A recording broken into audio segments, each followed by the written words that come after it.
Between tuition hikes and a higher cost of living, every Marshall student knows how expensive it is to get an education.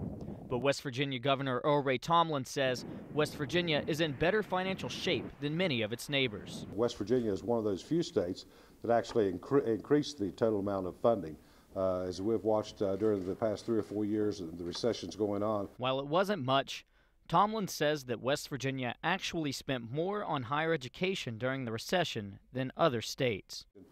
Some states decreased as much as 43%. I think that was New Hampshire. You had, I think California dropped theirs about 25% reduction, when West Virginia was able to increase their funding by nearly 2% in West Virginia. Tomblin says that weathering the economic storm is West Virginia's biggest accomplishment.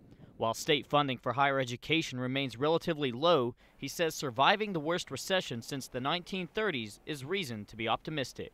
Well, first, we should credit Governor Tomblin and the legislature for being very fiscally responsible, because these are challenging times, but they've steered West Virginia through those challenging times. So, their efforts to support higher education are always a balance with making sure that they manage the state's funds wisely.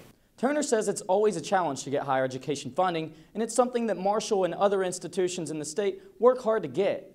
But he added that out of all the money that Marshall receives from the state, there is a 20-to-1 investment return on every dollar.